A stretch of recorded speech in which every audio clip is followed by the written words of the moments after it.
The first time I entered the Blackwood estate, I felt like I was walking into the jaws of something far bigger than myself.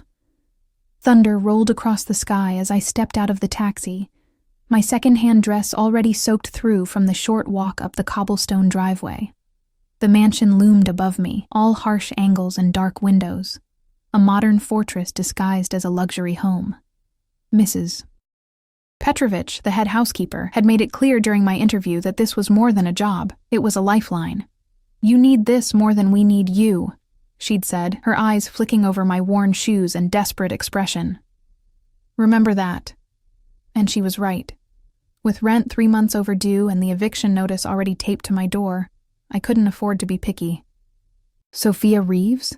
A man in a tailored suit appeared from nowhere, his face expressionless as he assessed me from behind sleek sunglasses. Despite the pouring rain, not a drop touched him beneath the massive black umbrella he held. "Follow me." The foyer echoed with my wet footsteps, each one leaving embarrassing imprints on the pristine marble. I clutched my small bag of belongings closer, hyper-aware of the security cameras tracking my movement and the men in dark suits positioned at strategic points throughout the house. Mrs. Petrovich had warned me, this wasn't just any wealthy family. This was the home of Alexei Volkov, and his name alone had made the blood drain from my face during the interview. Everyone in the city knew of the Volkovs. Their legitimate businesses, real estate, nightclubs, restaurants, were just the shiny veneer covering something much darker. There were whispers of trafficking, extortion, and violence that trailed the family name like a shadow. But desperation makes cowards of us all. And I told myself I would just clean the floors, wash the linens, and keep my head down. I wouldn't see anything I shouldn't. I wouldn't hear anything I shouldn't. Mrs. Petrovich appeared at the top of the grand staircase, her silver hair pulled into a severe bun. "You're late," she said, though I was exactly on time, "and you're dripping all over the floor." "I'm sorry," I murmured, my voice smaller than I intended. "You'll be assigned to the East Wing," she continued as if I hadn't spoken. "Mr. Volkov's private quarters. You'll clean when he's not present. If he returns while you're working, you leave immediately. No eye contact, no speaking unless spoken to. Understood?" I nodded, though my stomach twisted at the thought of being in the same space as the infamous Alexei Volkov, even with him absent. "Your uniform is in your quarters. You start in 30 minutes. My quarters turned out to be a small but clean room in the staff wing, with a twin bed, dresser, and window overlooking the extensive gardens. The walls were a pristine white, the bedding crisp and new. It was nicer than anywhere I'd lived in the past 2 years, which said more about my circumstances than the room itself. The uniform was simple, a charcoal gray dress with a white collar. Practical but fitted. As I slipped it on, I caught my reflection in the mirror. Pale skin, dark circles under hazel eyes, chestnut hair pulled back into a practical bun. I looked exactly like what I was. Invisible. The perfect quality for a maid in a house where seeing too much could be dangerous. The East Wing was eerily quiet as Mrs. Petrovich showed me through it, pointing out the rooms I would be responsible for. "Mr. Volkov's office is strictly off-limits," she said, gesturing to a heavy oak door, "as is his bedroom when he's occupying it. The rest, the sitting room, bathroom, kitchen, and hallways, are your domain." "How will I know when he's here?" I asked. She gave me a look that suggested the question was absurdly naive. "You'll know." For 3 weeks, I became a ghost in that house. I learned the rhythms of the estate, which hours were safest to clean the East Wing, which staff members were kind, and which would report the slightest mistake to Mrs. Petrovich. I made beds that looked barely slept in, cleaned bathrooms with products that cost more than my weekly salary, and dusted shelves of books that appeared untouched. I never saw him. Sometimes there would be evidence of his presence, a coffee cup with the faint imprint of lips, a towel carelessly discarded on a bathroom floor, a jacket thrown over a chair that still carried the scent of expensive cologne, and something darker, like smoke or gunpowder. But Alexei Volkov himself remained a ghost, a name that caused the staff to straighten their spines and lower their voices whenever mentioned. Until that rainy Tuesday, exactly 24 days after I started. I was changing the sheets in one of the guest rooms of the East Wing, my mind drifting as my hands performed the familiar task. The thunder outside had been building all afternoon, and the old windows rattled with each boom. I was so distracted by the storm that I didn't notice the change in the air, the sudden stillness that fell over the house like a blanket. I heard the voices first, low, male, speaking in rapid Russian that I couldn't understand. Then footsteps, multiple sets, moving with purpose through the hallway outside. I froze, sheet half-tucked, as realization washed over me. He was home, and I was exactly where I shouldn't be. Gathering the dirty linens in my arms, I moved quickly toward the door, intending to slip out and disappear down the service stairwell before I was noticed. I turned the handle as quietly as possible and peered out into the hallway, and there he was. Alexei Volkov stood less than 10 feet away, his back to me as he spoke to 3 men in suits. Even from behind, he commanded the space in a way that made the air feel thin, tall, broad-shouldered, with dark hair cut precisely at the nape of his neck. He wore a suit that probably cost more than my year's salary, the fabric moving like liquid shadow as he gestured with one hand. The other hand rested casually in his pocket.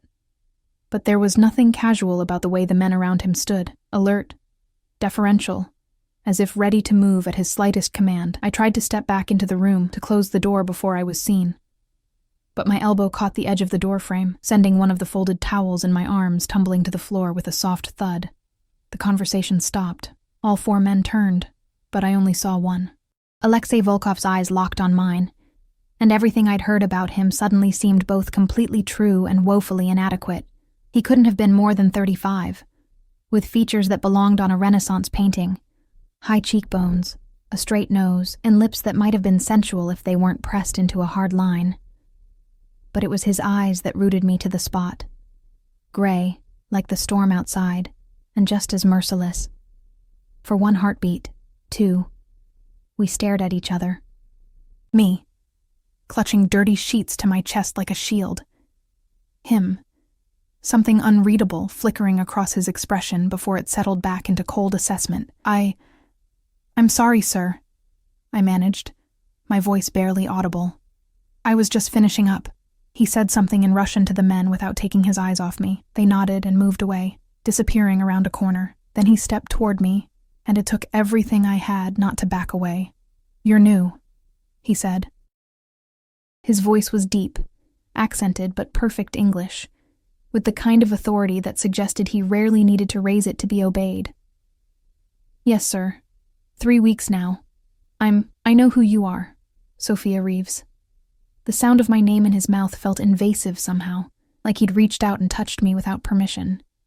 "Mrs. Petrovich has informed me of all new staff." He took another step closer, and I caught his scent. Expensive cologne layered over something earthy and distinctly male. Despite the cool air, heat rushed to my face. "You shouldn't be in this wing now," he continued. There was no anger in his voice, just statement of fact, which somehow made it worse. "I'm sorry.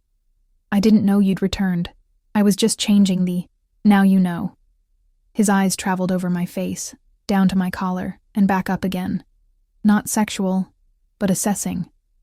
Like I was a puzzle he was trying to solve in the most efficient way possible. "I have some associates arriving this evening. Make sure the guest rooms in the West Wing are prepared." "Yes, sir." I clutched the linens tighter, painfully aware of how small I felt in his presence. He nodded once, dismissing me, and turned away. I took the opportunity to hurry past him, keeping my eyes on the floor. But as I passed, his voice stopped me again. "Sophia." I turned, my heart hammering against my ribs. "The blue vase in the sitting room. Be careful when you dust it. It's Tang Dynasty. Worth more than you'll earn in your lifetime." I swallowed hard. "I'll be careful, sir." Something that might have been amusement flickered in his eyes, there and gone in an instant. "I'm sure you will." That night I couldn't sleep. The brief encounter replayed in my mind, each detail magnified by the darkness of my room. The way he'd looked at me, not with desire or even interest, but with the cool assessment of a man who measured everything in terms of use and value. It made me feel exposed in a way that had nothing to do with my body and everything to do with my soul. In the staff dining room the next morning, I picked at my toast while Elena, one of the kitchen maids, chattered excitedly beside me. "They say one of them is a senator's son," she whispered. and the other is some tech billionaire. Mr. Volkov only entertains the most powerful people. Why would a senator's son be visiting a known criminal? I asked without thinking. The table went silent. Elena's eyes widened, and Mrs. Petrovich, who had been passing by with her coffee, stopped cold. "We do not discuss Mr. Volkov's business or his guests," she said, her voice like ice. "Ever." "I'm sorry," I murmured, cheeks burning. "I didn't mean—" "Your assignment today is the library in the main house," she continued as if I hadn't spoken. "All of those books need to be removed, dusted, and replaced exactly as they were. I expect it to take you all day." It was a punishment, and we all knew it. The library contained thousands of volumes, many of them ancient and delicate. Normally, it would be a task shared by at least 2 maids. I nodded, accepting my fate. The library, at least, was in the main house, far from the east wing and any chance of encountering Alexei Volkov again. I worked methodically through the morning, carefully removing each book, wiping it down, and returning it to its exact position. By noon my back ached and my fingers were coated in a fine layer of dust, but I'd only completed 2 shelves. I was balanced on a ladder, reaching for a particularly heavy tome near the top shelf, when the library door opened. Expecting Mrs. Petrovich checking on my progress, I didn't bother to look down. "I'm about a quarter of the way through," I called. "The oldest ones are taking extra time because of the fragile bindings." "Fascinating." The deep, accented voice sent a shock through my system. My hand jerked, knocking the heavy book from its place. It tumbled down, and I made a desperate grab for it, overbalancing in the process. The ladder teetered, and suddenly I was falling, a scream trapped in my throat. I never hit the ground. Strong arms caught me, the impact driving a grunt from my rescuer but holding firm. For a bewildering moment, I was cradled against a hard chest, the scent of that familiar cologne flooding my senses. Alexei Volkov set me on my feet, but didn't immediately step away. His hands remained on my waist, steadying me as I found my balance. This close, I could see the flecks of blue in his gray eyes, the slight shadow of stubble along his jaw. "Are you hurt?" he asked, his voice low. I shook my head, unable to form words with him so close. His gaze moved over my face, lingering on my parted lips before returning to my eyes. "You should be more careful, Sophia." The way he said my name made it sound like something precious and dangerous at the same time. This house has survived for generations without incident. I'd hate for that record to be broken by a careless maid. The rebuke snapped me back to reality. I stepped away from his touch, smoothing down my uniform with trembling hands. "I'm sorry about the book, sir. It's not damaged." He glanced at the volume that had fallen to the carpet. Machiavelli's The Prince. Appropriate. I bent to retrieve it, grateful for the chance to break eye contact. When I straightened, he was watching me with that same unreadable expression. "You're new to this kind of work," he said. It wasn't a question. I hesitated, then nodded. "Yes, sir." "What did you do before?" The question surprised me. Wealthy employers rarely showed interest in their staff's backgrounds, beyond ensuring they weren't criminals or spies. "I was a nursing student," I admitted, "but I had to leave the program." "Why?" I looked away, uncomfortable with the direction of the conversation. "Financial reasons." He made a sound that might have been understanding or dismissal. "And now you dust my books." "Yes, sir." He took a step closer, and I had to force myself not to back away. "Tell me, Sophia, do you always follow orders so obediently?" Something in his tone made my skin prickle with awareness. There was a current beneath the words, a test being administered that I didn't understand. I chose my response carefully. "I try to do my job well, sir." His lips curved slightly, not quite a smile. A diplomatic answer. He reached past me to return the Machiavelli to its place on the shelf, his arm brushing mine in the process. The contact, brief as it was, sent a jolt through me. "Continue with your work," he said, stepping back. "But perhaps use the smaller ladder for the highest shelves. I might not be here to catch you next time." With that, he turned and left the library, leaving me staring after him with my heart racing, and a strange feeling that something significant had just shifted between us. Something I didn't understand and wasn't sure I wanted to. What I didn't know then, as I climbed back up the ladder with shaking hands, was that Alexei Volkov had already decided I belonged to him. I just hadn't realized it yet. The incident in the library changed something, though I couldn't immediately identify what. I continued my daily routines, cleaning, polishing, dusting the endless surfaces of the Blackwood estate. But I could feel eyes on me constantly, not just the security cameras that tracked movement throughout the mansion, but human eyes, watchful and assessing. 2 days after Alexei had caught me in his arms, Mrs. Petrovich reassigned me back to the East Wing. "Mr. Volkov has specifically requested you maintain his quarters," she said, her tone suggesting she found this both suspicious and irritating. "Do not disappoint him." The warning was unnecessary. Disappointing Alexei Volkov seemed like a dangerous proposition, one I had no intention of testing, so I threw myself into my work with renewed dedication, ensuring his spaces were immaculate. I learned his habits from the evidence he left behind. The books moved slightly on his nightstand suggested he read late into the night. The barely touched plates indicated he ate sparingly when alone. The worn path in the carpet before the windows revealed he spent hours staring out at the grounds, perhaps deep in thought. A week passed without another encounter. Then 2. I began to relax, thinking perhaps I had imagined the significance of our interaction. Maybe his request for me to clean his quarters was nothing more than satisfaction with my work. I was good at what I did, after all. Thorough, careful, and discreet. Then came the night that changed everything. It was past midnight, and I shouldn't have been in the East Wing at all. But I'd noticed a water stain forming on the ceiling of the sitting room that afternoon. A small thing, but potentially damaging if left unaddressed. With Alexei away at one of his clubs downtown, according to the staff gossip, I decided to place buckets under the spot and make a note for maintenance. Better to prevent a larger problem, I reasoned. The house was silent as I made my way through the darkened halls, carrying a metal bucket and towels. The night security knew me by now and nodded as I passed, accepting my explanation without question. I entered the East Wing cautiously, still feeling like an intruder, despite having cleaned these rooms daily for weeks. The sitting room was bathed in moonlight, giving the elegant furniture an ethereal quality. I located the water stain on the ceiling, it had grown since the afternoon, and positioned the bucket beneath it. As I straightened, a sound from the adjoining room froze me in place. Alexei's bedroom door opening. He emerged like a shadow given form, dressed only in black pants, his chest bare and gleaming in the moonlight. I hadn't heard him return.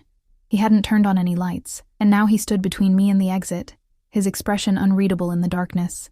"Sir," I gasped, "I'm sorry. There's a leak. I didn't know you were home." He moved toward me with the fluid grace of a predator, each step deliberate. And yet, here you are, in my private rooms. After hours, my pulse hammered in my throat. The ceiling... I pointed upward, words failing me as he drew closer. I was afraid the water might damage the furnishings. He stopped a few feet away, close enough that I could see his face clearly now. His hair was damp, as if he'd recently showered, and a thin scar I hadn't noticed before traced his left collarbone. He studied me for a long moment, then glanced up at the ceiling where a drop of water fell into the bucket with a metallic ping. "Diligent," he murmured. Then his eyes returned to mine. "Or perhaps curious. I'm just doing my job, sir. At midnight? In the dark?" His voice held no anger, only a dangerous sort of amusement. "That's dedication beyond what I pay for, Sophia."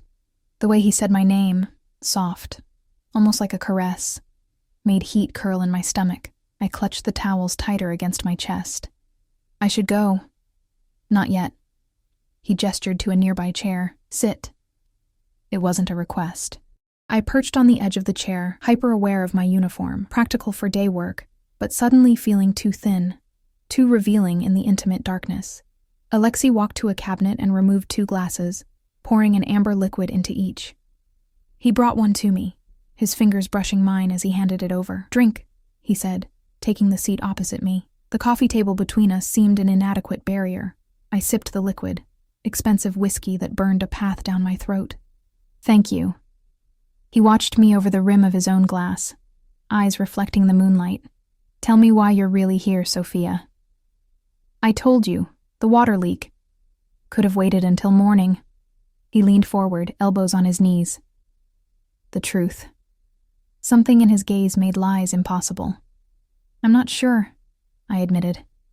I saw the leak and felt responsible. Responsible, he repeated, as if tasting the word. For my home, my possessions. I looked down at my glass. It's my job to take care of things. Things, he echoed, a faint smile playing at his lips. Is that how you see yourself? Taking care of things? The question caught me off guard. I don't understand. I think you do. He finished his whiskey and set the glass aside. You move through this house like a ghost, Sophia. Watching, listening, learning the rhythms and secrets of everyone who lives here. His eyes never left mine, including me. My heart stuttered. No, You know when I sleep and when I rise, what I eat, what I read. His voice remained soft, almost gentle, but I felt the danger beneath. You know more about my daily habits than some of my closest associates. I swallowed hard. I'm just observant. It helps me do my job better. Indeed. He stood in one fluid motion and moved to the window, looking out at the moonlit gardens. And what have you observed about me, I wonder? The question felt like a trap. I chose my words carefully, that you're a man who values privacy. Order, control. He turned to look at me over his shoulder, something like approval in his expression. Go on. Emboldened by his reaction, and perhaps the whiskey, I continued. You read history and philosophy, but you prefer the classics to modern interpretations. You drink coffee black in the morning, but take tea with honey when you work late. You speak at least 4 languages fluently: Russian, English, Italian, and something Eastern. Chinese, maybe. He raised an eyebrow. Mandarin, for business purposes. You sleep on the right side of the bed, even though you're alone. I regretted the observation immediately, heat rushing to my face. But Alexei merely smiled, a real one this time that transformed his severe features into something devastatingly handsome. Very observant indeed. He crossed back to me and took the empty glass from my hand, setting it aside. Then, to my shock, he knelt before me, bringing us eye to eye. Up close, I could see the faint lines at the corners of his eyes, the slight shadow of stubble along his jaw. He smelled of sandalwood and clean skin. And what else have you observed, Sophia? His voice had dropped to a near whisper. About how I look at you, perhaps? My breath caught. I don't. You do. He reached up, one finger hovering near my cheek but not quite touching. You feel it. The way the air changes when we're in the same room. I couldn't deny it. The electric awareness that hummed between us, that had been there from our first encounter. But I also couldn't admit to it, couldn't cross that line. Mr. Volkov, Alexei, he corrected, when we're alone. This is inappropriate, I whispered, even as I remained frozen in place, unable to pull away from his gravitational pull. Is it? He finally made contact, his fingertip tracing the line of my jaw with feather-light pressure. Tell me to stop then. The words wouldn't come. I sat trembling as his finger continued its path down my neck to the hollow of my throat, where my pulse hammered visibly. Your body doesn't want me to stop, he observed, his eyes following the path of his finger. But your mind is afraid, not of me, I think, but of what I represent. And what's that? I managed to ask. Power, he said simply. Control, things you've never had. His hand dropped away, and he stood once more, putting distance between us. Things you might find you enjoy, given the chance. The abrupt shift left me reeling. I rose on unsteady legs. I should go. He nodded, his expression unreadable once more. Yes, it's late, and you start work early. I moved toward the door, half expecting him to stop me, but he remained where he was, watching. At the threshold, I paused. The maintenance staff. I'll tell them about the leak in the morning. Don't bother. I'll have someone look at it. He picked up our empty glasses. Good night, Sophia. Good night, Alexei, I whispered, testing his name. Something flashed in his eyes, satisfaction perhaps, before I slipped out the door and hurried back to my room, my skin still tingling where he'd touched me. The next morning, I convinced myself I had dreamed the entire encounter. It seemed too intimate, too strange to have actually happened. But when I arrived to clean the east wing, the bucket was gone from the sitting room, and a maintenance worker was already repairing the ceiling, and on the coffee table sat a single glass with a fingerprint on the rim. Mine. Days passed in a heightened state of awareness. I continued my duties, but now I felt Alexei's presence everywhere, even when he wasn't physically there. Twice more I encountered him unexpectedly, once in the hallway, where he stopped me to ask about a missing cufflink, which I found later that day, trapped between the cushions of a chair, and once in the kitchen late at night, where I'd gone for a glass of water and found him doing the same. Each time, the air between us crackled with unspoken tension, but he maintained a careful distance, never crossing the line he'd approached that night in his sitting room. "You look tired," Elena commented one morning as we ate breakfast in the staff dining room. "Are you sleeping okay?" I wasn't. My dreams were filled with gray eyes and gentle fingers tracing my skin. But I just shrugged. "The spring cleaning schedule is brutal. Mrs. Petrovich has us rotating through the guest rooms." Elena nodded sympathetically. "At least you'll be too busy for the party tomorrow night." "Party? You haven't heard? Mr. Volkov is hosting some big event. Business associates from all over the country, apparently. Very exclusive." She leaned closer, lowering her voice. "Rumor is there'll be politicians, celebrities, even a European prince or two. All the regular household staff get the night off. They're bringing in professionals for the event." My curiosity piqued. "All of us get the night off?" "Not exactly." Elena looked smug. "Some of us have been asked to help with coat check and other non-food service. The pay is triple our normal rate." "Oh." I tried to hide my disappointment. "That's great for you." Elena's expression softened. "Hey, don't worry. You've only been here a few months. These opportunities come with seniority." I nodded, but something about the conversation left me feeling hollow. It was ridiculous to feel excluded from an event I hadn't even known about until now, yet I did. More concerning was the realization that I wanted to be there, wanted another glimpse into Alexei's world, another chance to feel that electric connection that both terrified and thrilled me. Later that afternoon, Mrs. Petrovich summoned me to her office. She sat behind her desk, ramrod straight as always, a folder open before her. "Your performance reviews have been satisfactory," she said without preamble. "You're thorough, punctual, and you don't gossip with the other staff." "Thank you," I said, uncertain why this warranted a special meeting. She closed the folder. "Mr. Volkov has requested you work tomorrow evening's event." Shock rendered me momentarily speechless. "Me? But I've never worked an event before." "I'm aware." Her tone suggested she found this as baffling as I did. Nevertheless, he was specific. "You'll be assigned to the coat room with Elena and Marcus. Wear the formal uniform, black dress, white collar. Report to the main foyer at 7 p.m. sharp." I nodded, trying to contain the flutter of excitement in my stomach. "Yes, ma'am." Her eyes narrowed slightly. "Sophia, a word of advice. Mr. Volkov's attention can be flattering, but it is rarely without purpose or consequence. Remember your position in this household." The warning was clear. Don't get ideas above your station. "I understand," I said quietly. She dismissed me with a nod, but her words followed me through the rest of the day, a shadow on my unexpected anticipation for the party. The night of the event arrived with a flurry of activity. The mansion transformed before my eyes. Flowers appeared in every room, crystal chandeliers sparkled with extra polish, and the air filled with the sense of expensive food being prepared in the kitchen. I slipped into my formal uniform, taking extra care with my appearance. The black dress was simple but elegant, fitted at the waist before falling to just below my knees. I left my hair in its usual bun, but took more time ensuring it was neat and secure. Elena found me as I made my way to the foyer. "Look at you," she exclaimed.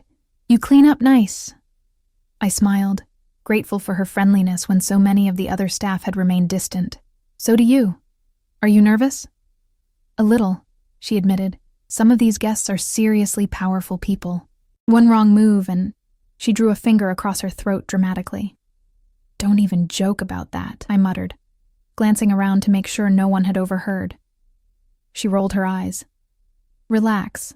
I'm kidding. Mostly. She linked her arm through mine. Come on.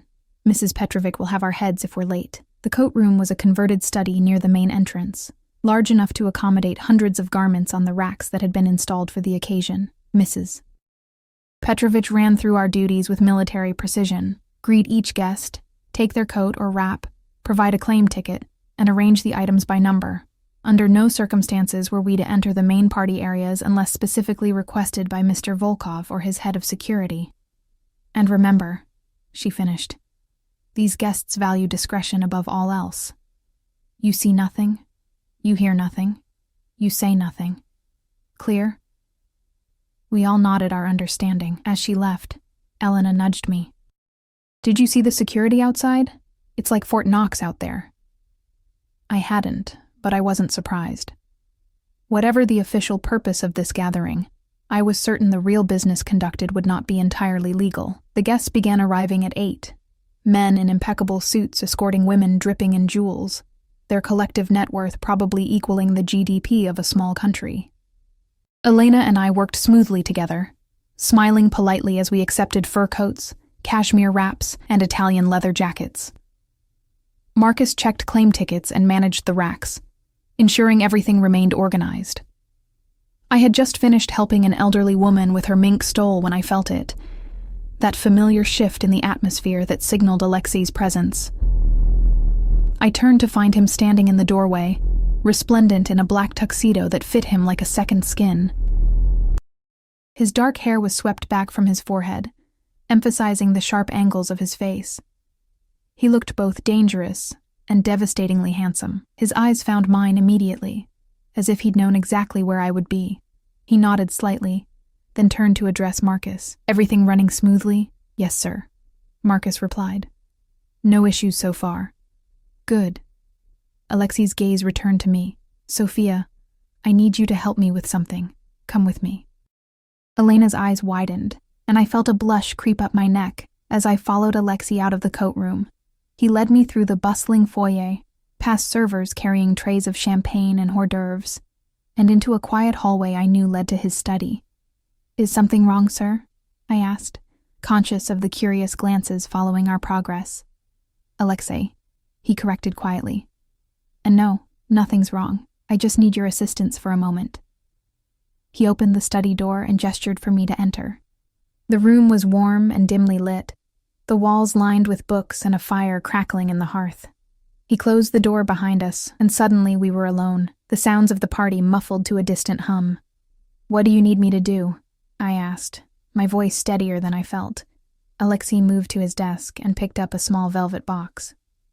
I need a woman's opinion, he said, opening it to reveal a stunning diamond bracelet.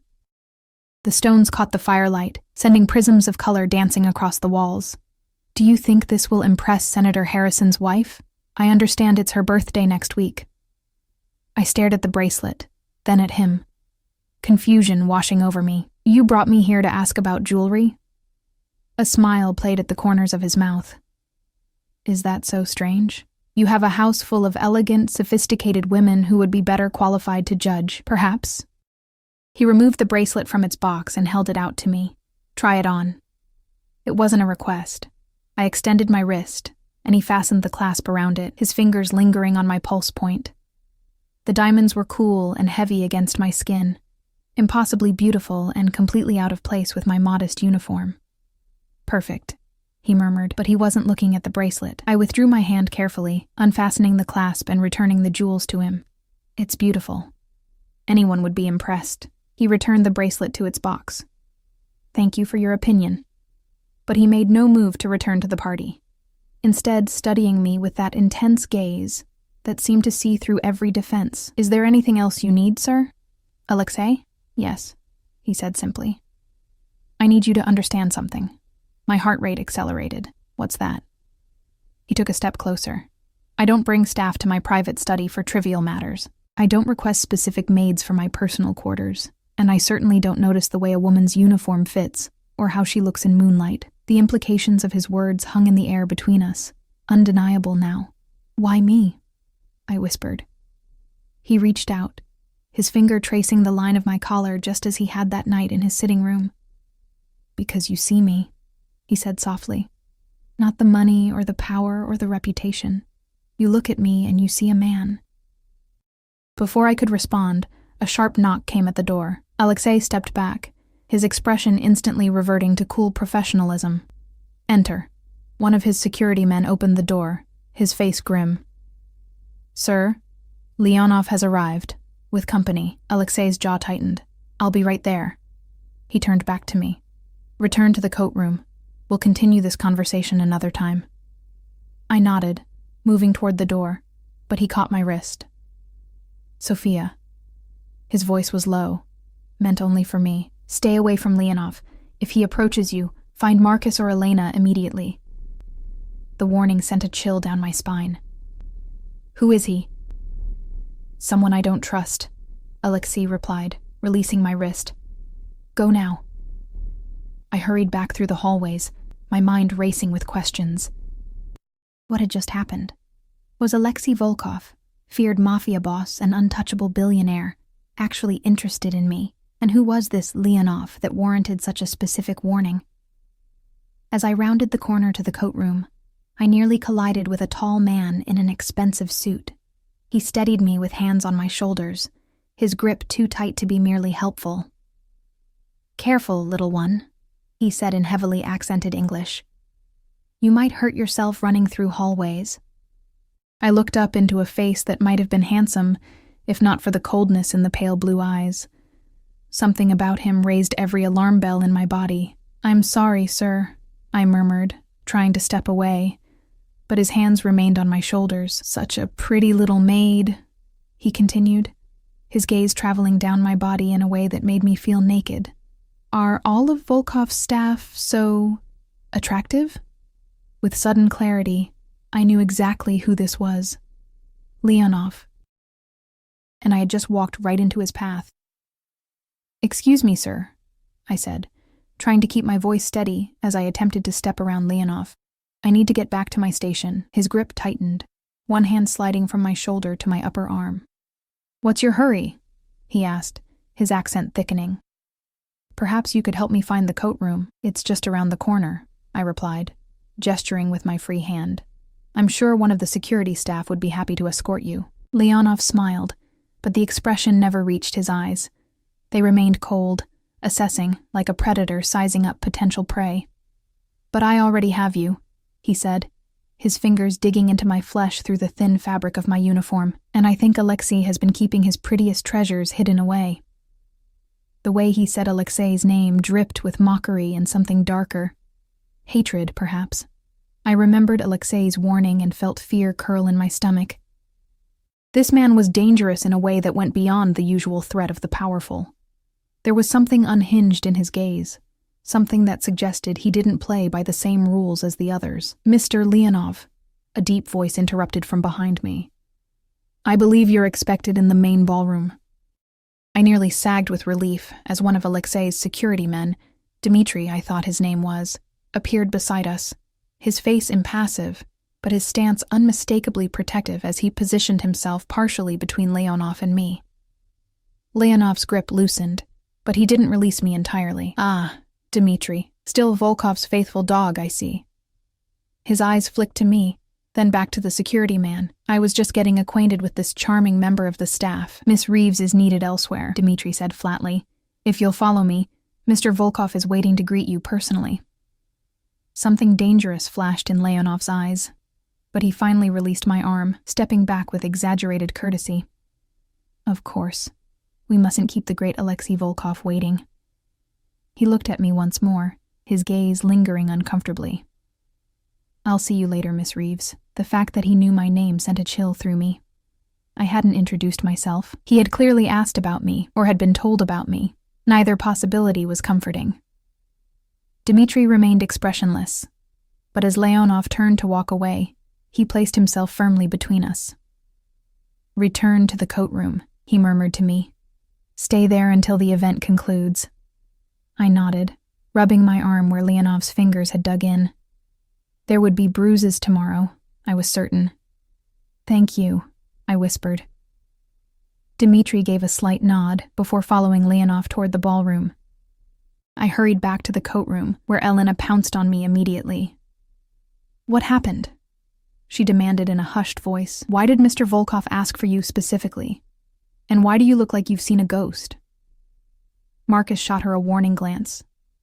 "Not here," he muttered, nodding toward the doorway where guests were still arriving intermittently. I forced a smile and resumed my position, taking coats and distributing claim tickets with mechanical efficiency while my mind raced. The encounter with Leonov had shaken me more than I wanted to admit. It wasn't just his threatening manner or the possessive way he'd gripped my arm. It was the look in his eyes when Dmitri mentioned Alexei, pure hatred, barely contained. And then there was Alexei himself. His words in the study replayed in my mind. "Because you see me, not the money or the power or the reputation. You look at me and you see a man." What was I supposed to do with that, with the knowledge that one of the most dangerous men in the city looked at me and saw something worth pursuing? The rest of the evening passed in a blur. Guests came and went from the coat room, some already intoxicated, others engaged in hushed conversations that ceased abruptly when they noticed us. Elena tried several times to question me about my brief absence, but I deflected, claiming Alexei had merely wanted my assistance with an arrangement of flowers that wasn't to his liking.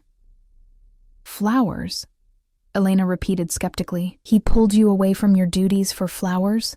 I shrugged, keeping my eyes on the coat rack I was organizing. "You know how particular he is about everything." She clearly didn't believe me but didn't press further. Around midnight, the guests began to depart, and we were busy returning coats and wraps. I kept a wary eye out for Leonov, but to my relief, he didn't return to the coat room. By 2 a.m, the last guest had departed, and Mrs. Petrovich dismissed us with instructions to report for regular duty at noon the next day. "A small concession for your late night," she explained, which from her was practically a grand gesture of generosity. I walked with Elena back to the staff wing, both of us too tired to talk much. As we reached her door, she turned to me with concern in her eyes. "Be careful, Sophia," she said quietly. "What do you mean?" She glanced down the hallway to ensure we were alone. "I've worked here for 3 years. I've seen how it goes when Mr. Volkov takes an interest in someone." My heart skipped.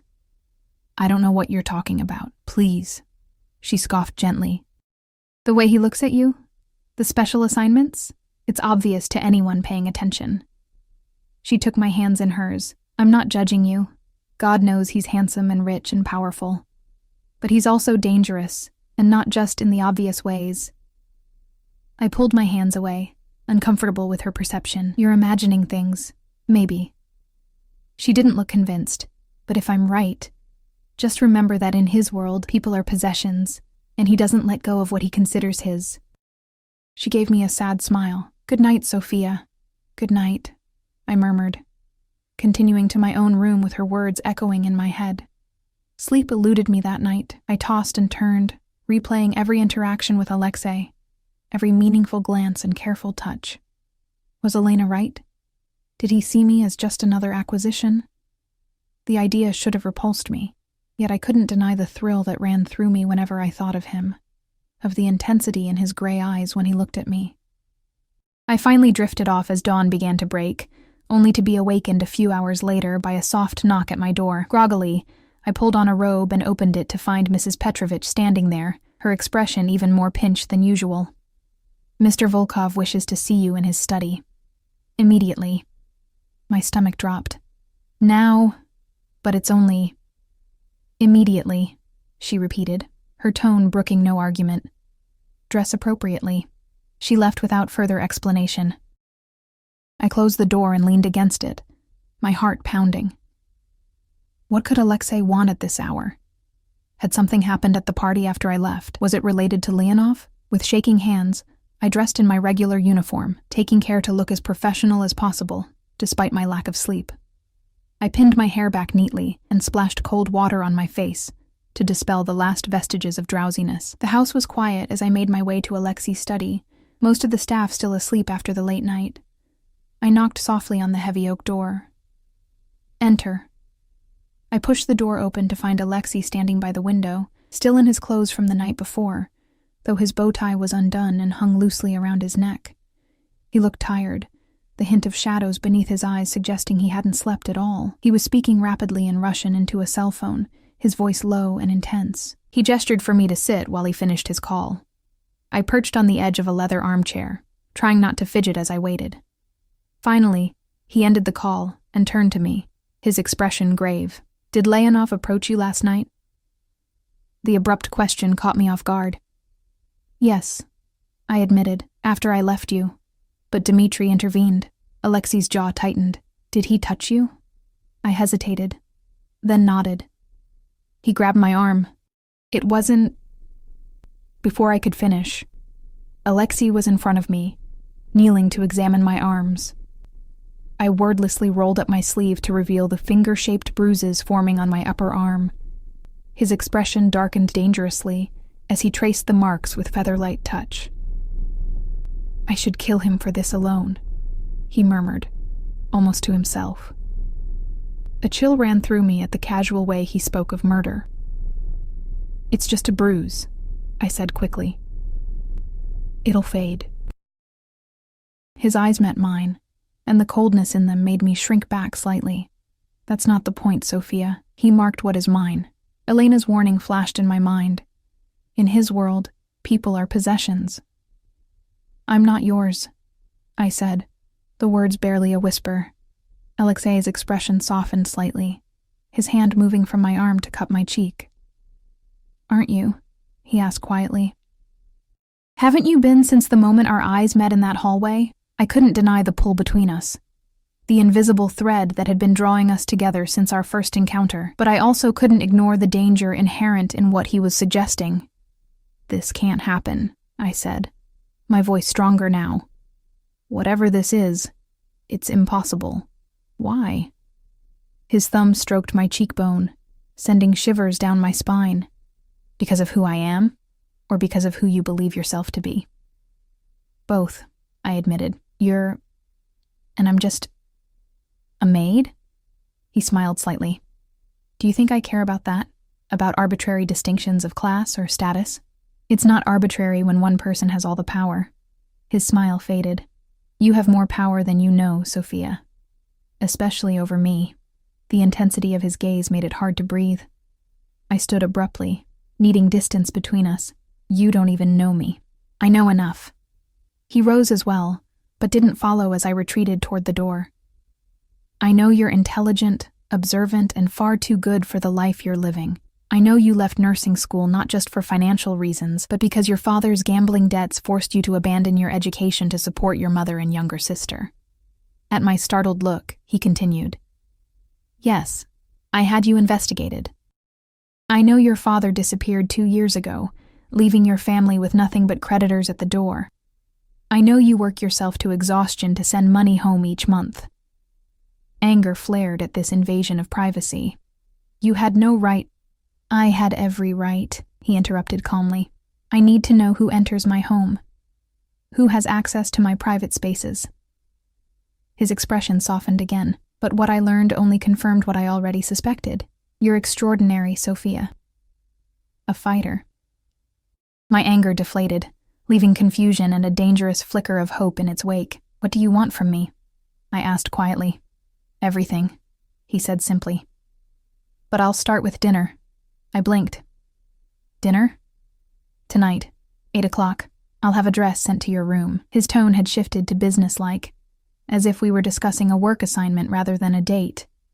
"I can't just— People will talk. Let them." He moved back to his desk, effectively dismissing me. 8 o'clock, Sophia. Don't be late." I stood frozen, torn between outrage at his presumption and an undeniable thrill at the prospect. "And if I say no?" He looked up, surprise flickering across his features before his customary control reasserted itself. "Then you say no. I'm not in the habit of forcing company on unwilling women." His eyes held mine. "But I don't think you will." He was right, damn him. Despite every logical argument against it, despite Elena's warning and my own misgivings, I knew I would be there at 8. "Is that all, sir?" I asked, deliberately formal. A small smile played at his lips. "For now, you may go." I turned to leave, but his voice stopped me at the door. "Sophia." I looked back to find his expression serious once more. Stay away from the East Wing until further notice. And if you see Leonov again, anywhere on the grounds, you come directly to me. Understood? The gravity in his tone sent a shiver of apprehension through me. Yes. I understand. As I closed the door behind me, I leaned against the wall, my legs suddenly weak. What was I getting myself into, and why? Despite every warning signal flashing in my mind, was I so eager to dive deeper? The dress arrived mid-afternoon, a simple black sheath that looked modest until I tried it on. The fabric skimmed my curves in a way my uniform never did, making me look elegant and somehow vulnerable at the same time. Along with it came a pair of black heels and a small clutch. No jewelry, I noted with relief. At least he hadn't presumed to adorn me like a doll. I was just finishing my hair, loose for once, falling in soft waves to my shoulders, when a knock came at my door. I opened it to find Dmitri waiting in the hallway. Mr. Volkov sent me to escort you, he said, his expression neutral as always. I nodded, grabbing the clutch and following him through the staff hallways and up a rarely used staircase that led directly to the East Wing. He stopped at a door I had never entered. A private dining room, I realized, as he opened it for me. The space was intimate, lit by candles and a fire crackling in a marble hearth. A small table was set for two, crystal and silver gleaming in the soft light. And there was Alexei, rising from his chair as I entered. He wore a black suit, impeccably tailored, with no tie. The top buttons of his crisp white shirt were undone, revealing the hollow of his throat. He looked devastatingly handsome, and completely at ease, unlike me. "Thank you, Dmitri," he said, his eyes never leaving mine. The security man nodded and withdrew, closing the door behind him. For a long moment, Alexei simply looked at me, his gaze traveling from my face down the length of my body and back up again. "You're beautiful," he said finally. I felt my cheeks warm. "The dress helps." "No," he replied. "The dress is merely a frame.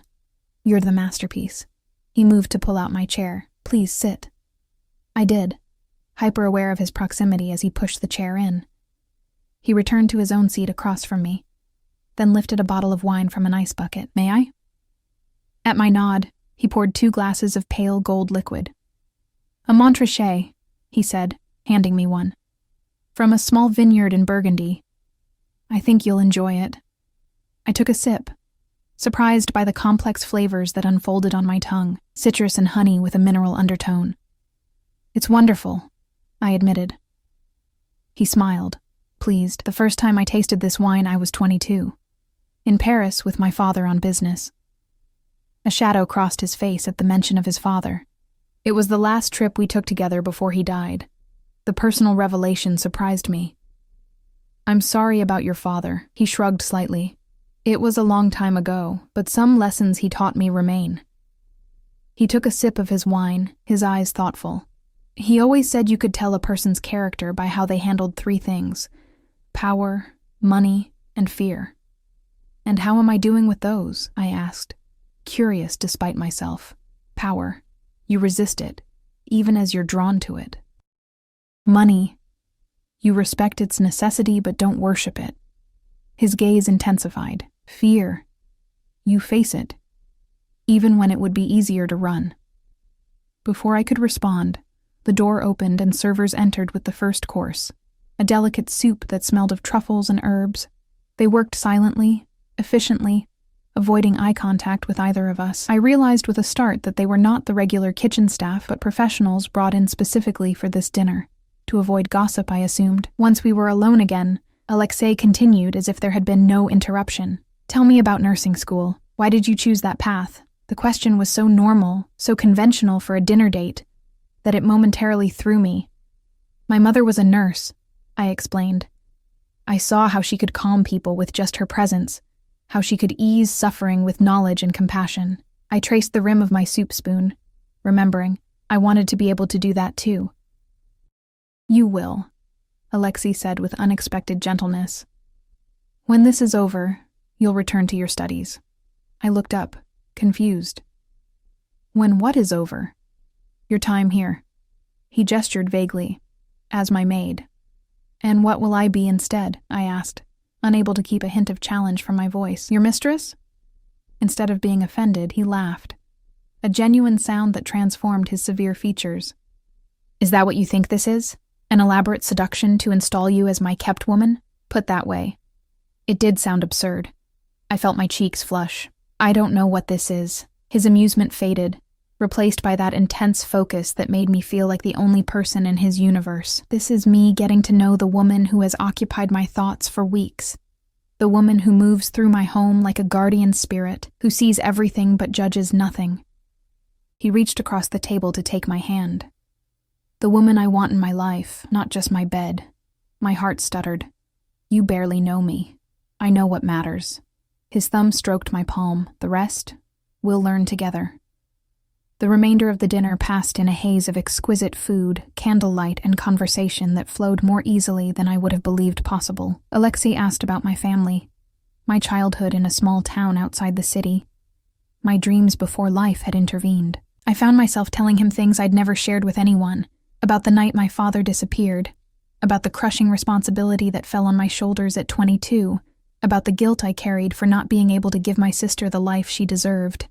In turn, he spoke of his own path, the son of a Russian immigrant who had built a business empire through means both legal and illegal, the weight of expectation that had rested on him since childhood, the isolation that came with his position.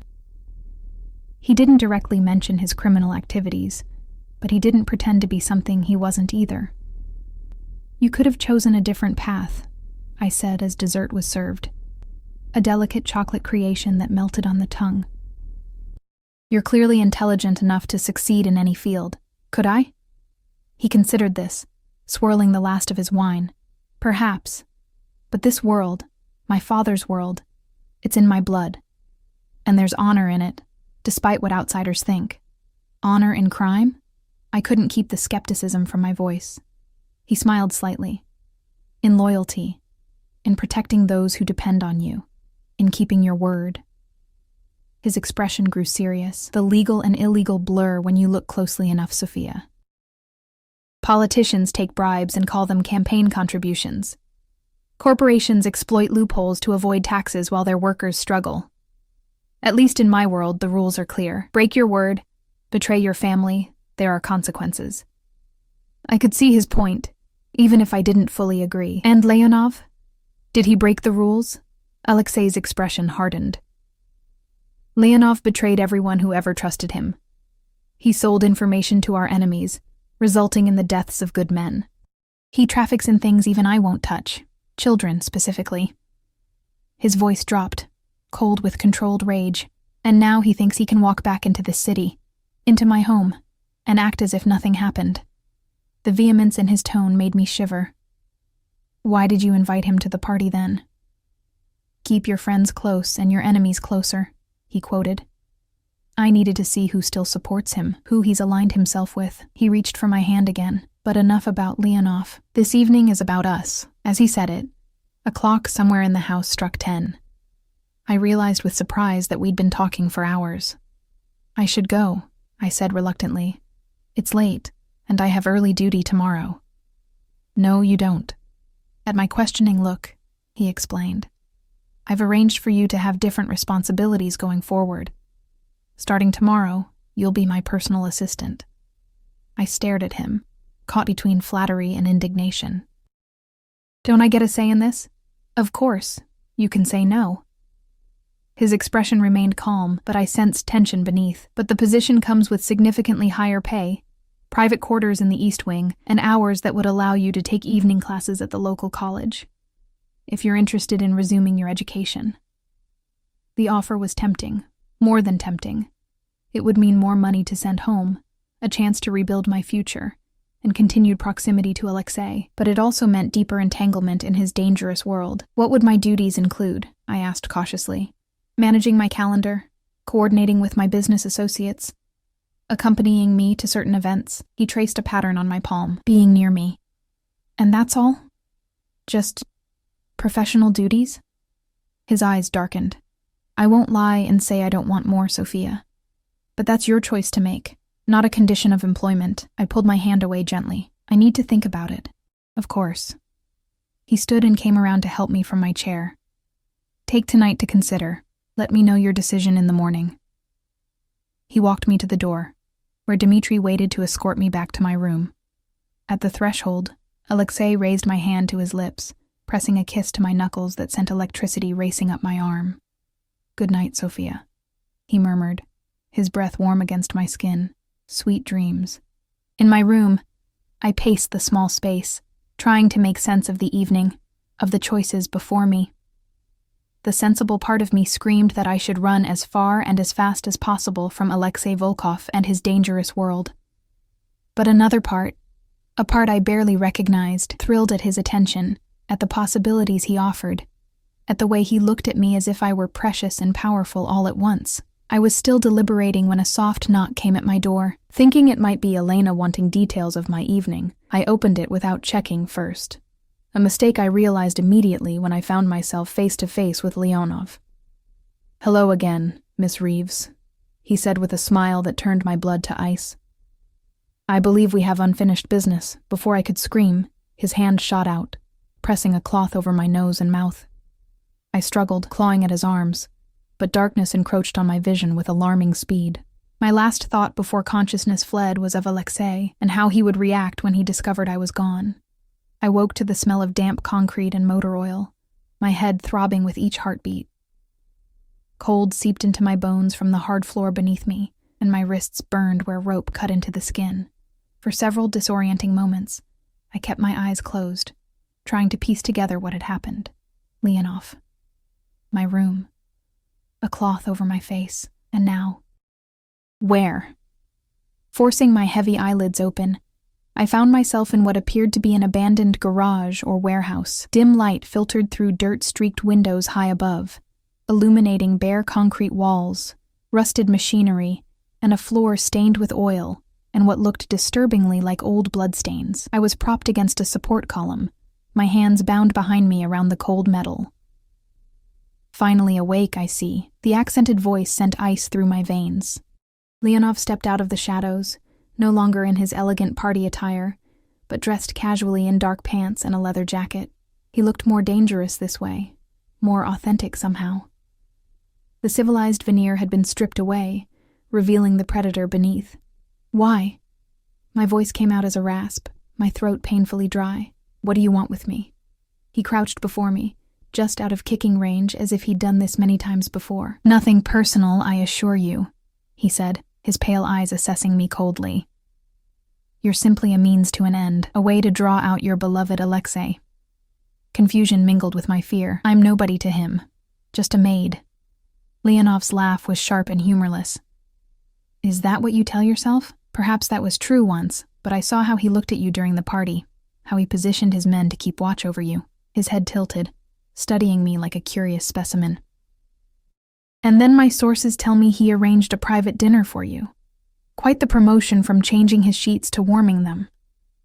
Anger flared through me at his insinuation, momentarily overshadowing my fear. "You know nothing about my relationship with Alexei." "Alexei, is it?" His smile widened. "Not Mr. Volkov or Sir? How intimate you two have become." He reached out to touch my face, and I jerked away, banging my head against the column behind me. "What I know is that Volkov has finally revealed a weakness. You, and I intend to exploit it. He won't come for me," I insisted, though a part of me desperately hoped otherwise. "I'm not important enough. We shall see." Leonov stood and pulled out a cell phone. "Let's find out how much you're worth to him, shall we?" He snapped a photo of me, bound, disheveled, a trickle of blood running from where I'd struck my head against the column. The flash momentarily blinded me, spots dancing in my vision as he turned away to make a call. He spoke rapidly in Russian, his tone casual, as if discussing dinner plans rather than a kidnapping. I caught Alexei's name several times, but nothing else I could understand. After a brief conversation, he ended the call and turned back to me with a satisfied expression. "Now we wait," he said, pulling up a metal folding chair and sitting across from me. "Though not for long, I think. Your Alexei sounded quite concerned." Terror gripped me at the thought of Alexei walking into this obvious trap. Whatever is between you and Alexei, it has nothing to do with me. Let me go and deal with him directly. And miss this opportunity? I think not.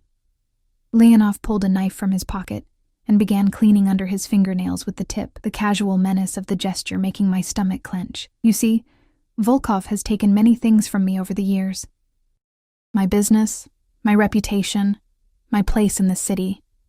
It seems only fair that I take something precious from him in return. The way he said precious made my skin crawl. He'll kill you for this, I said quietly. Leonov's eyes flicked to mine, something savage flashing in their pale depths. He can try. Many have. As you can see, I'm still here. Not for long, came a voice from the shadows, a voice I recognized instantly. Alexei stepped into the dim light, a gun held casually at his side. He looked like he'd dressed in haste. Black pants and a simple dark sweater, his hair slightly disheveled, but it was his eyes that made me shiver, cold and deadly as the barrel of the gun in his hand. Leonov spun around, his own weapon appearing as if by magic. But before he could aim, two more figures emerged from different corners of the warehouse, Dmitri and another of Alexei's security men, both with weapons trained on Leonov. You're outnumbered, Victor, Alexei said, his voice eerily calm. Put down the gun and step away from her. Leonov's laugh held a hint of madness. Always so confident, Alexei, but did you really think I'd come alone? He whistled, a sharp sound that echoed in the cavernous space. From the shadows emerged 4 armed men, their weapons trained on Alexei and his team. The odds had shifted dramatically, and I felt hope drain away as I realized we were now the ones outnumbered. Seems we have a standoff, Leonov said with obvious satisfaction. Though I have one advantage you don't. He moved behind me, pressing the barrel of his gun to my temple. The cold metal against my skin made me gasp. You care whether this one lives or dies. I don't. The muscle in Alexei's jaw twitched, the only indication of his tension. His eyes met mine, and I saw something there I'd never witnessed before. Fear. Not for himself, but for me. Let her go, Victor, Alexei said, his voice dropping to a dangerous register. She's innocent in this. Your quarrel is with me. Indeed it is, Leonov agreed.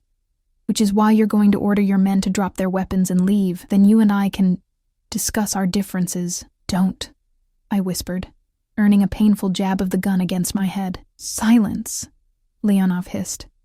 Alexei's expression didn't change, but something shifted in his posture, a subtle relaxing that seemed paradoxically more dangerous. You know I can't do that, Victor, but I can offer you something better, a trade. Leonov's interest was clearly piqued. What could you possibly offer that would be worth more than watching you suffer as I kill your woman? The account numbers, Alexei said simply. All of them, including the ones in Zurich and Cayman. The gun at my temple wavered slightly. You're bluffing. You'd never give up that much. For her? Alexei's eyes found mine again, something soft and fierce in them simultaneously. I would. The naked emotion in his voice stunned me. This was more than attraction or possession. This was something deeper, something that defied the short time we'd known each other. Leonov seemed equally surprised, his breathing changing as he considered the offer. The full accounts, access codes and all, everything, Alexei confirmed, in exchange for Sophia's freedom and safety. Guaranteed by your word, which, despite everything, I know you still value. A tense silence followed, broken only by the distant drip of water somewhere in the warehouse. I hardly dared breathe, afraid any movement might break the fragile negotiation. How do I know this isn't a trick? Leonov finally asked. That you won't simply kill me once she's safe? You don't, Alexei admitted. Just as I don't know you won't shoot her anyway. But we've known each other a long time, Victor. Whatever else has passed between us, we've never broken a direct promise to each other. Leonov was silent for another long moment. Then slowly, he lowered the gun from my temple. A direct exchange. The woman for the account information. Everyone else stays where they are. Alexei nodded once, then turned to Dmitri. Stand down. No one moves until Miss Reeves is safely out of the building. Dmitri looked like he wanted to protest, but kept his silence. lowering his weapon slightly without taking his eyes off Leonov's men. "Untie her," Alexei commanded. Leonov hesitated, then holstered his gun and crouched behind me. I felt the cold blade of a knife against my wrists, then the blessed relief as the ropes fell away. Blood rushed painfully back into my fingers as Leonov hauled me to my feet. "Walk to him," he ordered, giving me a slight push. Slowly. My legs trembled as I took my first step, then another. The distance between Alexei and me seemed impossibly vast, though it couldn't have been more than 20 feet. I focused on his face, on the intensity of his gaze that never left mine. Step by step, I moved toward him, expecting at any moment to feel a bullet in my back. When I was halfway across, Alexei spoke again. "The information is in my pocket. I'm reaching for it now." He moved slowly, telegraphing his actions as he withdrew a small USB drive from his pocket. "Everything you want is here." Leonov gestured for me to stop. "Toss it over." Alexei shook his head. "When she reaches me." "Half the information now then," Leonov countered, as a show of good faith. Without taking his eyes from mine, Alexei recited a string of numbers and letters. An account number and password, I realized. Leonov nodded to one of his men, who typed rapidly into a phone, then gave a confirming nod. "It checks out," the man said in a heavy accent. "Continue," Leonov instructed me. I resumed my careful progress toward Alexei. 3 more steps. 2. 1. And then his hand was on my arm, pulling me firmly behind him, his body a shield between me and danger. "Dmitri," Alexei said quietly.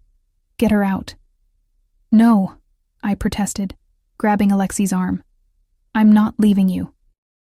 His eyes softened for a fraction of a second as he looked down at me. "You must. This isn't your fight." He pressed a quick, hard kiss to my forehead, then handed me off to Dmitri, who began steering me toward a side exit. "The rest of the information," Leonov called after us. Alexei held up the USB drive. "As promised." The last thing I saw before Dmitri pushed me through the door was Alexei tossing the drive to Leonov, their eyes locked in a silent battle of wills that I feared would end in bloodshed. Outside, the night air hit my lungs like a shock, and I realized I'd been holding my breath.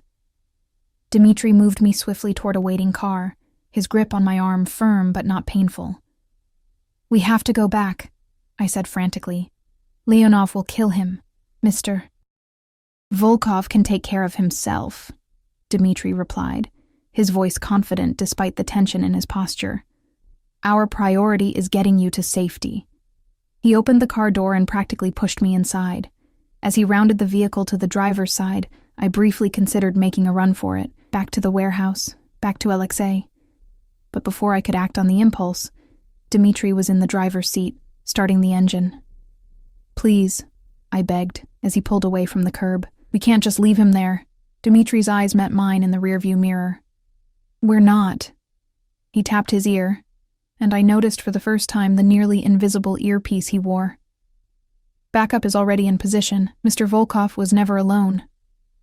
Relief flooded through me, followed immediately by fear as the sound of gunfire erupted from the warehouse behind us. Dmitri accelerated sharply, taking a corner so fast that I was thrown against the door. "Are they?" I couldn't finish the question. "Focus on staying down," Dmitri instructed, his voice professional but not unkind. Mr. Volkov's orders were explicit. Get you to safety at all costs. I slid down in the seat as instructed, my body finally registering the pain from my ordeal. My aching head, my chafed wrists, muscles sore from being bound in one position. But the physical discomfort was nothing compared to the knot of fear in my stomach. If anything happened to Alexei because of me?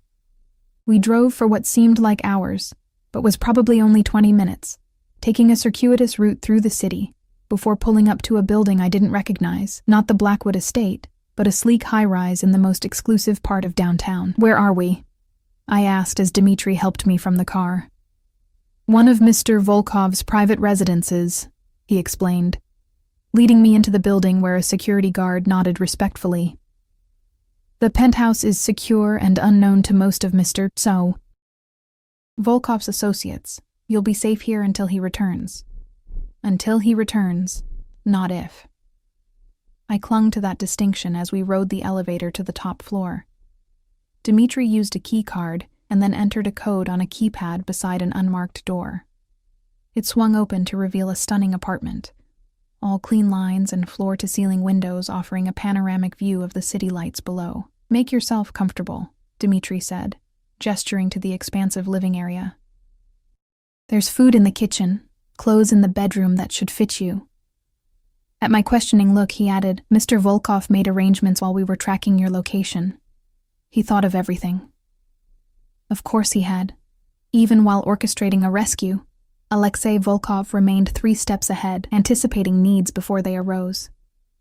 "How did you find me so quickly?" I asked, sinking onto a soft leather sofa. Dmitri's expression remained neutral. "You have a tracker." "What? Where?" He nodded toward my wrist. "The bracelet Mr. Volkov gave you to try on earlier. It contained a microchip. When we realized you were missing, he activated it immediately." I stared at him, stunned. "He planted a tracker on me, without my knowledge? Or your protection?" Dmitri said, as if this were perfectly reasonable. "Mr. Volkov has many enemies. Anyone close to him is a potential target, as tonight demonstrated." Before I could process the implications of this, the invasion of privacy balanced against the fact that it had likely saved my life, Dmitri's earpiece crackled. He listened intently, then nodded. "Understood," he said to whoever was on the other end. To me, he added, "Stay here. I need to secure the perimeter." He disappeared into the hallway, leaving me alone with my whirling thoughts. I moved to the window, staring out at the glittering cityscape below, trying to calm my racing heart. Was Alexei alive? Had Leonov's men killed him? Had the backup Dmitri mentioned arrived in time? The minutes stretched into an hour, then 2. I explored the apartment, finding it minimally but expensively furnished. Clearly a safe house rather than a regular residence. In the master bedroom, I discovered a closet containing women's clothing in approximately my size, just as Dmitri had said. The thought of Alexei anticipating my needs, ordering clothes for me while simultaneously orchestrating my rescue, made my chest tight with emotion I couldn't quite name. I showered, washing away the grime and fear of the warehouse, and changed into soft leggings and an oversized sweater. The hot water helped ease the ache in my muscles, but nothing could quiet my mind or the growing fear that Alexei might not return. When I emerged from the bedroom, the apartment was still empty. I made my way to the kitchen and found it fully stocked. Though I had no appetite, I forced myself to eat a few crackers and cheese, knowing my body needed sustenance after the ordeal. I was just making a cup of tea when I heard the front door open. Dmitri's voice, then another, deeper, more familiar. I dropped the mug I was holding, barely registering the crash as it shattered on the floor. Alexei stood in the doorway to the kitchen, his clothes torn and blood-stained, a cut above his eye trickling blood down his temple. But he was alive, gloriously, wonderfully alive. "You're hurt," I whispered, unable to move. He shook his head slightly. "Not mine," he said, and I realized he meant the blood on his clothes. The cut on his forehead seemed to be his only injury. Leonov wasn't as fortunate. A chill ran through me. "Is he dead?" "No." Alexei's expression hardened. "But he won't trouble you again." The cold certainty in his voice should have frightened me. Instead, it made me feel strangely safe, protected in a way I'd never experienced before. I stepped toward him, careful to avoid the broken ceramic scattered across the floor. "I thought you might not come back." His expression softened, the hardness melting away as his eyes met mine. "I will always come back to you, Sophia." The simple declaration broke something loose inside me. I crossed the remaining distance between us and threw myself into his arms. He caught me, his embrace tight enough to steal my breath, his face buried in my hair. "I was so afraid," I murmured against his chest, feeling the strong, steady beat of his heart beneath my cheek.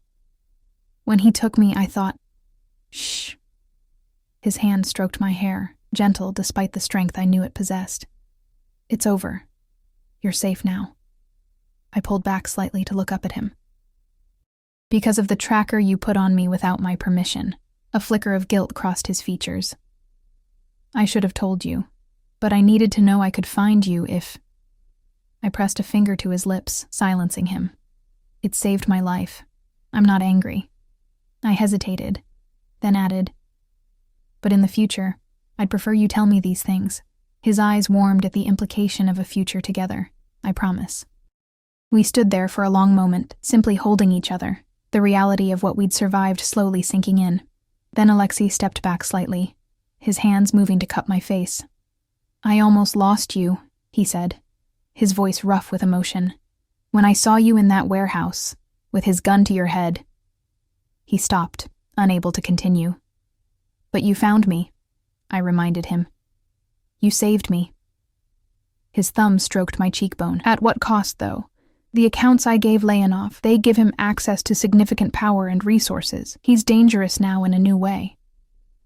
I frowned, confused. Then why did you give them to him? Because there was no choice. Alexei's gaze was intense, burning with an emotion I was afraid to name. I would burn every empire I built to the ground if it meant keeping you safe. The words hung between us, weighted with meaning. This was no casual declaration, no simple attraction. This was something deeper, more profound, something that terrified and thrilled me in equal measure. Alexei, I whispered, not even sure what I wanted to say. He didn't give me the chance to find out. His lips descended on mine, gentle at first, then with growing urgency as I responded. I wound my arms around his neck, pressing closer, all rational thought fleeing as sensation took over. He tasted of danger and desire, of promises I wasn't sure either of us could keep, but in that moment, I didn't care. I was alive. He was alive. The rest could wait. When we finally broke apart, both breathless, Alexei rested his forehead against mine. Stay with me, he murmured. Not as my maid or my assistant, but as my partner, my equal. The offer stunned me. Equal? Alexei, our worlds are so different. They don't have to be. His hands moved to my waist. I can protect you from the darker aspects of my business. You could finish your education, pursue your nursing career if that's still what you want. We could build something together, something legitimate. The sincerity in his voice made my heart ache. You would change your life for me? A woman you've known for mere months? I would. No hesitation, no doubt, just absolute certainty. You make me want to be better, Sophia. To build rather than destroy. To create a legacy that's more than power and fear. I searched his face, looking for any sign of deception or manipulation, but all I saw was raw honesty. Vulnerability I suspected few had ever witnessed from Alexei Volkov. I need time, I said finally.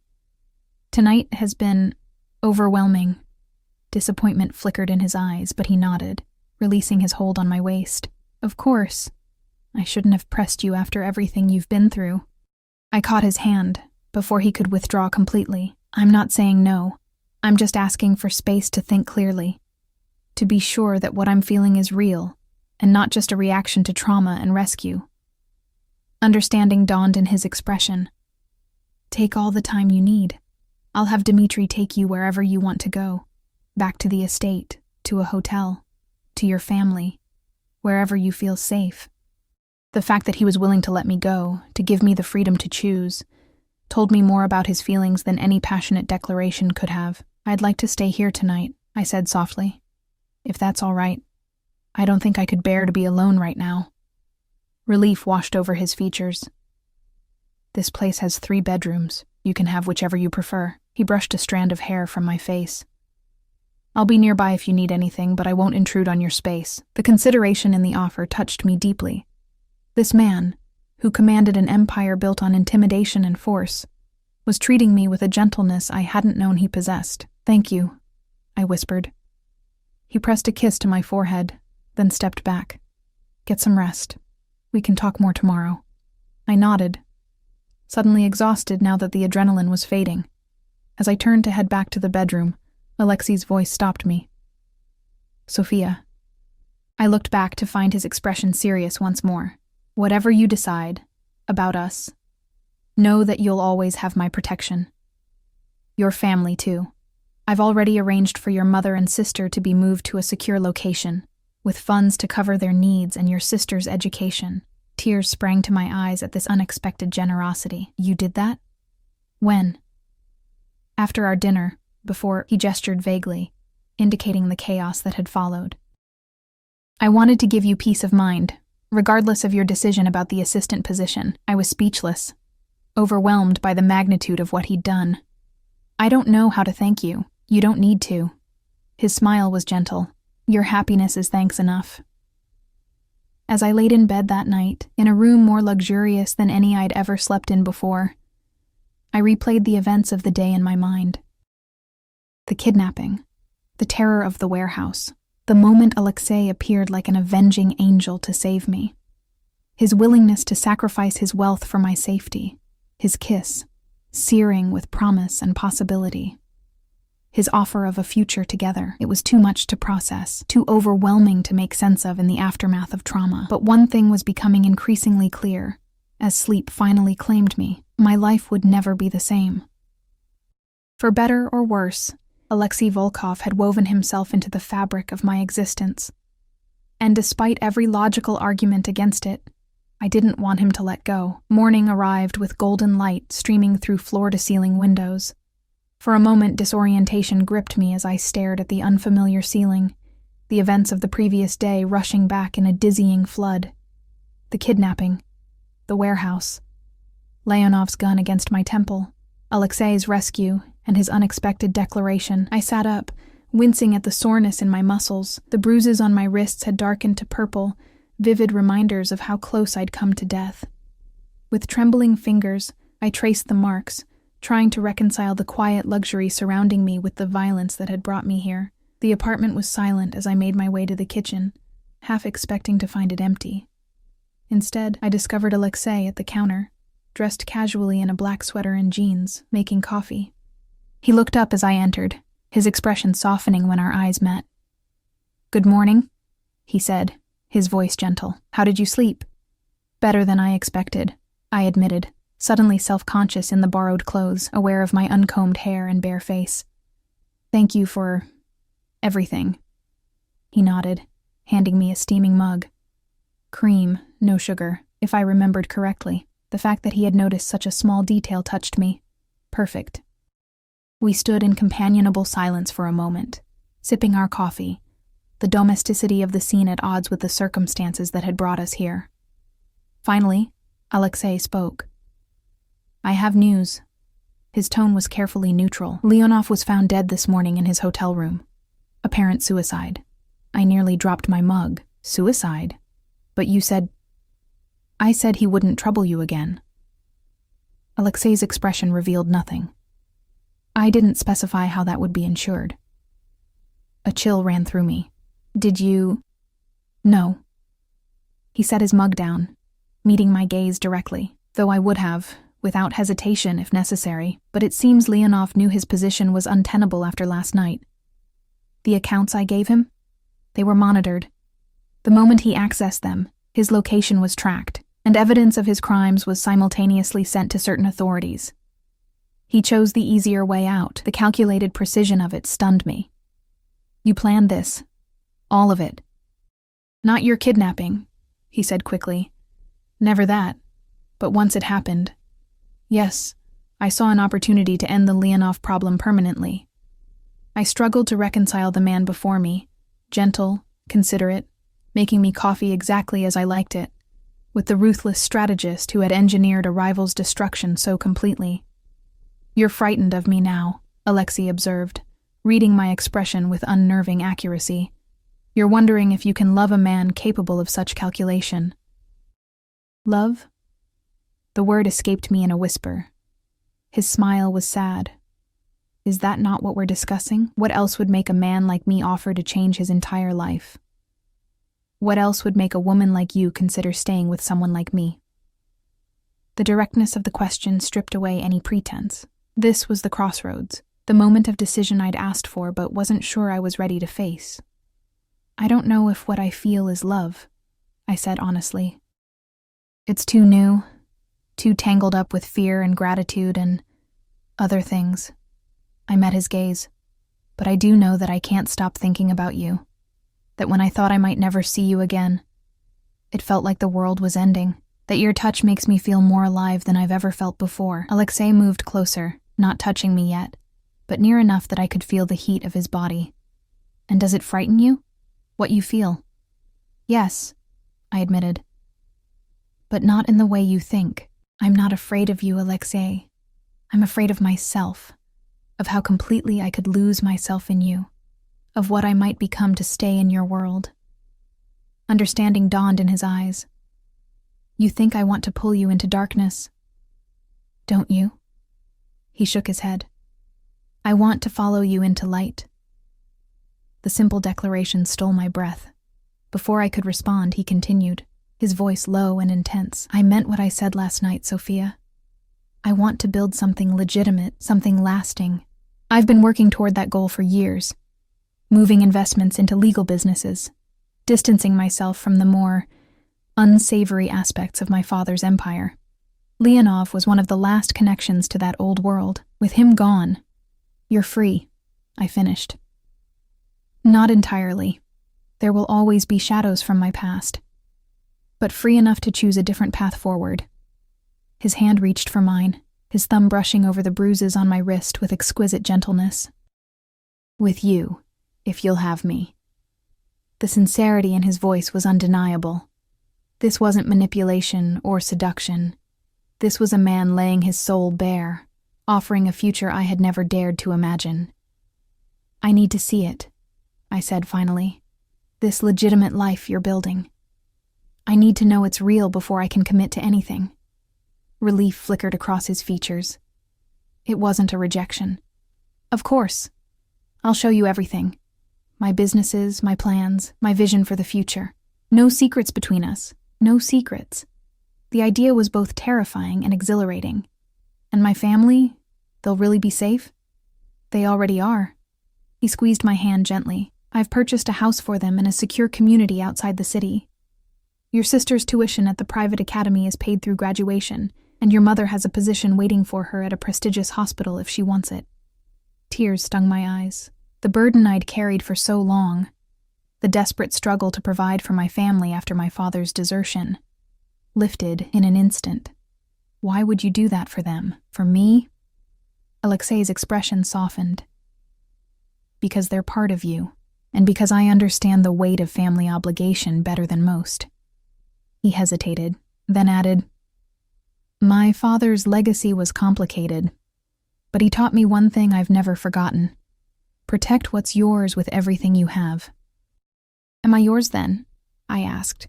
The question both challenge and surrender. His eyes darkened. That depends entirely on you. The moment stretched between us, heavy with possibility. Then, making my decision, I closed the distance between us, rising on my toes to press my lips to his. He responded immediately, his arms encircling me, drawing me against him as if he'd been starving for my touch. This kiss was different from our first, not desperate with relief, but deliberate, a choice made with clear eyes and full understanding of what it meant. When we finally parted, both breathless, I saw something I'd never witnessed in Alexei's eyes before: hope. Is that a yes? He asked, his voice rough. It's a beginning, I replied, my hand still resting on his chest, feeling his heart thunder beneath my palms. I want to try, to see if we can build something real between us. His smile transformed his face, erasing years of hardness and calculation. That's all I ask. Over the next 6 months, Alexei kept every promise he'd made that morning. He showed me his legitimate businesses, restaurants, real estate developments, tech investments, all thriving and above board. He introduced me to his most trusted associates, men and women who ran the legal side of his empire with efficiency and integrity. And most surprisingly, he began the process of disentangling himself from the criminal enterprises that had made his family infamous. It wasn't a perfect transformation. There were heated arguments when I discovered connections he'd failed to sever, dangerous moments when enemies from his past resurfaced. But through it all, Alexei remained steadfast in his commitment to change, not just for me, but for himself, for the future he wanted to build. I returned to nursing school, finishing the degree I'd abandoned years before. Alexei insisted on paying my tuition despite my protests, arguing that my education was an investment in our shared future. I want you to have your own path, he told me, your own strength independent of mine. Our relationship evolved gradually, each of us learning to trust the other in deeper ways. I moved from the Blackwood estate to my own apartment, a gesture of independence Alexei respected, though he stayed with me more nights than not. We established boundaries and rules. No discussions of his remaining illegal operations in my presence, no involvement of my family in his business world. Complete honesty about the dangers we might face. My mother was skeptical at first when I introduced Alexei as my partner. She had lived too long in the shadow of my father's poor choices to trust easily, but Alexei won her over with actions rather than words, ensuring her comfortable retirement, supporting my sister's dreams without fanfare or expectation of gratitude, showing up consistently for family dinners despite his demanding schedule. "He loves you," my mother said to me one evening as we washed dishes together after Alexei had left to take an urgent business call. "I recognize it because it's how your father looked at me in the beginning, before everything went wrong." Her comparison to my father had made me tense. "Alexei is nothing like him." She dried her hands, turning to face me fully. "No, he's not. Your father was weak. He ran when things got difficult." Her eyes were knowing. "Alexei Volkov may be many things, Sophia, but weak is not one of them. He would burn the world to keep you safe." Her words echoed what I already knew in my heart. Alexei's love was fierce, protective, all-consuming. Sometimes it frightened me with its intensity, but it was also steady, patient, giving me the space to find my own strength, even as it offered shelter when I needed it. On the anniversary of the night Leonov had kidnapped me, Alexei took me to dinner at a small, exclusive restaurant overlooking the river. He seemed unusually tense, checking his watch frequently, his eyes scanning the room with the hyper-vigilance that had never fully left him despite our increasingly normal life. "Is everything okay?" I asked, after he checked his phone for the third time in 10 minutes. He set the device aside, taking my hand across the table. "I'm sorry. Tonight is important and I want everything to be perfect." "It's just dinner," I said, though I suspected from his behavior that it was more. His smile was enigmatic. "Is it?" After dessert, he suggested a walk along the riverfront. The night was crisp and clear, stars visible despite the city lights. We strolled hand in hand, talking about nothing of consequence. My studies, his latest restaurant opening, a film we'd seen the previous weekend. Normal couple things that still felt miraculous given where we'd started. We reached a small, secluded gazebo overlooking the water, fairy lights twinkling in its eaves. Inside, to my surprise, was a small table holding a bottle of champagne in an ice bucket and a single red rose. "Alexei," I breathed, recognizing the setup for what it was. "What did you do?" He guided me inside, his expression more vulnerable than I'd ever seen it. "I wanted this moment to be as perfect as you deserve." "What moment?" I asked, though my heart was already racing with anticipation. Instead of answering, he took both my hands in his. "1 year ago today, I almost lost you before I truly had you. It was the most terrifying night of my life, not because I feared death, but because I feared a world without you in it." Tears pricked my eyes at the raw emotion in his voice. "Before you," he continued, "my life was power and control, acquisition and defense. I measured success in territory gained and enemies defeated." His thumb stroked the backs of my hands. "You showed me a different kind of strength. The courage to be vulnerable, to love without possession, to build rather than dominate." He released one of my hands to reach into his pocket, withdrawing a small velvet box. My breath caught as he opened it to reveal a ring. Not the ostentatious diamond I might have expected, but a simpler, more elegant design. A deep blue sapphire surrounded by smaller diamonds that caught the light like stars. "I chose sapphire because it reminds me of your eyes the first night we met," he said, his voice low, clear and deep and honest, "even when you were afraid." He sank to one knee before me, still holding my hand. "Sophia Reeves, you have transformed my life in ways I never thought possible. You've shown me that real power lies not in what we control, but in what we create together." His eyes never left mine. "Will you marry me? Will you build a life with me, not as my possession, but as my partner, my equal, my heart?" Tears spilled freely down my cheeks now. The journey that had brought us here, from maid and master to equal partners, seemed impossible, miraculous, yet here we were, transformed by love and choice, and the daily decision to be better for each other. "Yes," I whispered, then louder. "Yes, Alexei. I'll marry you." Joy broke across his face like sunrise as he slid the ring onto my finger. He rose and pulled me into his arms, his kiss a promise of the future we would forge together.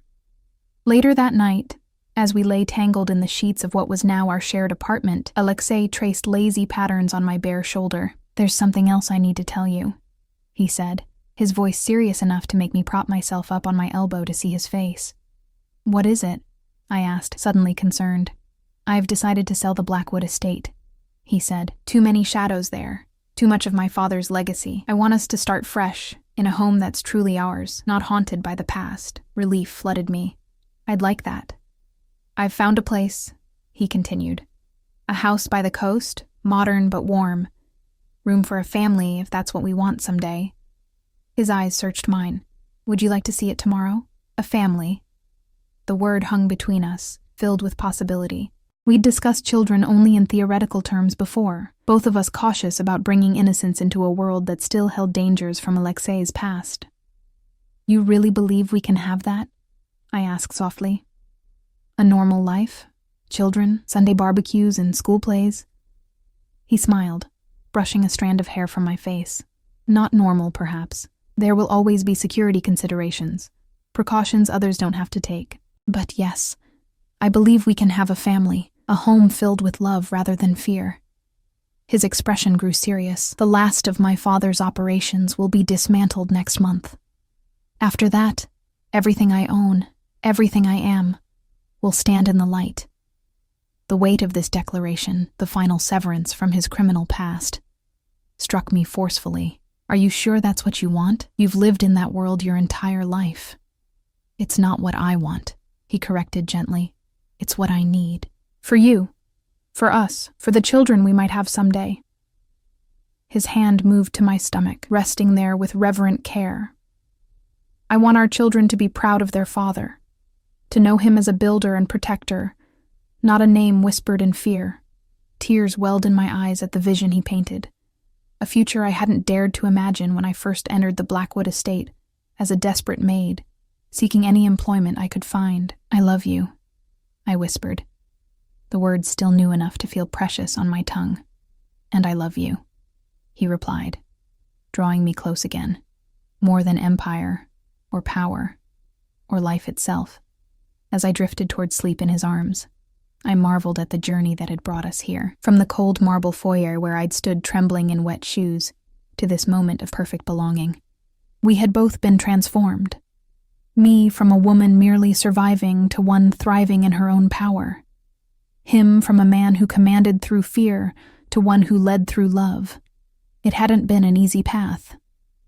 There had been dangers and doubts, moments when the gulf between our worlds seemed too vast to bridge. But love, real love, had proven stronger than the shadows of the past. And in each other's arms, we had found not just passion or protection, but something far more rare and precious. The promise of redemption, the chance to become more together than we could ever be apart. 1 year later, I stood on the deck of our coastal home, watching the sunset paint the sky in shades of gold and crimson. My nursing degree hung framed in my home office, where I split my time between hospital shifts and managing the charitable foundation Alexei and I had established to help families affected by domestic violence and financial hardship. The sound of the door sliding open behind me drew my attention. Alexei stepped out onto the deck, his expression softening as it always did when he looked at me. In his arms, he cradled our 3-month-old daughter, Natalia, named for his mother. "She wouldn't settle," he explained, coming to stand beside me. "I think she wanted to see the sunset." I smiled, taking in the sight of this powerful man so gentle with our tiny daughter. His business empire continued to thrive. Restaurants, tech investments, real estate, all legitimate now. A legacy he could proudly pass to our child someday if she wanted it. Like father, like daughter, I teased, leaning against his side. "Neither of you can bear to miss a beautiful view." He pressed a kiss to my temple, his free arm wrapping around my waist. "The most beautiful view is right here," he murmured, As the last rays of sunlight gilded the three of us in gold, I thought about the strange, winding path that had led us here. From a maid and a mafia boss to a family bound by love and choice rather than fear or possession. It wasn't a fairy tale. There were still occasional threats from Alexei's past that required vigilance, still moments when the darkness of his former life cast shadows across our present. But we faced them together, as equals, as partners, as the family we had built from the most unlikely of beginnings. "What are you thinking about?" Alexei asked. Noticing my contemplative mood, I smiled up at him, at the man who had once terrified me and now anchored my world, about how sometimes the most beautiful things grow from the darkest places, about how love transforms us when we let it. His eyes, once cold and calculating, now warm with devotion, met mine. About how a maid and a monster found redemption in each other. "You were never a monster," I corrected softly, reaching up to touch his cheek, "just a man who'd forgotten how to be anything else until love reminded you." He turned his face to kiss my palm, the gesture tender in its simplicity. "And you were never just a maid. You were always a queen without a crown. I just had the good fortune to recognize it before anyone else did." As night fell around us, stars emerging one by one in the darkening sky, our daughter sleeping peacefully between us, I knew with unshakable certainty that this was exactly where I belonged. Not in the shadows of Alexei's world, nor entirely separate from it, but in the life we had forged together. A life balanced between darkness and light, power and vulnerability, passion and peace. It wasn't perfect, it wasn't easy, but it was ours. And that made it the greatest love story I could have ever imagined.